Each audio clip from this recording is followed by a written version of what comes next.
Hello mga viewers, mga kaibigan. Ngayon ay isi-share ko sa inyo ang isang mahalagang ah, dapat gawin in case of emergency. Ito tinatawag na CPR o cardiopulmonary resuscitation na kailangan gawin mo kapag ang isang tao ay ah, nahi, ah, hum- hum- huminto ang pagpintig ng kanyang puso. Halimbawa, yung cases na siya ay nalunod o kaya ay na-shock, ah, kung anong dahilan bigla na lang siya nag-collapse tapos ay nawalan ng malay. Kaya ito ay mahalagang gawin. Mahalagang alam mo, dapat isa ka sa nakakaalam nito dahil hindi mo alam kung kakailanganin ang serbisyo mo o know-how mo tungkol dito. Maaring sa pamilya or maaring sa beach habang nag-outing ka o kaya ay sa publiko na kung saan ay kakailanganin ang isang tao na marunong mag-CPR.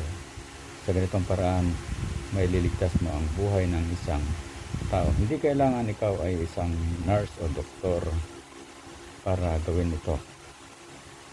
Ang importante, alam mong gawin ito. Kaya ito, i-share ko sa inyo ang latest na paraan. Nakakaiba sa natutunan natin sa ating safety training, basic safety training sa seaman, requirement sa seaman. Seizure!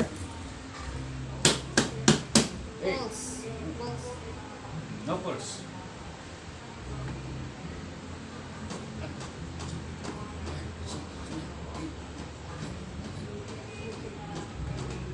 Sad, 18, 19, 30!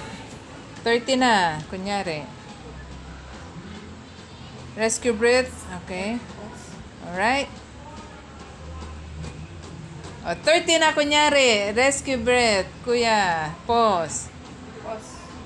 Check the pulse. Tapos. Go, yan. O, yan. Okay, okay na. Very good. Good job, good job. Sa senaryong ito, kunwari ay ang pasyente ay si uncle na nag-beach kami, ay hindi pala marunong lumangoy. Ayan, nalunod siya, kaya kailangan siya ay i-CPR. At ito ngayon ang aming ginagawa. So napapansin nyo na ang aking siyang ipinapump at diretso lang yung braso ko. Tuloy-tuloy lang, huwag tigilan hanggat walang signs na siya ay humihinga. At kung ikay pagod na, kailangan meron kang kapalit na naka-standby hanggang sa dumating ang doktor. At tuloy-tuloy lang, kung wala pa yung doktor, tuloy-tuloy lang. Kung siya ay dadalhin na sa hospital at ililipat, isasakay sa jeep. At kung siya ay ililipat, isasakay sa jeep or ambulansya, kailangan ay nakahiga siya sa flat at matigas yung kanyang higaan para pag nagpump ka ay lulubog yung kamay mo sa kanyang dibdib.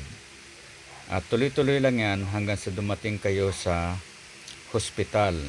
At pagdating ni doktor, siya na ang magsasabi ng final status. So ganun lang po.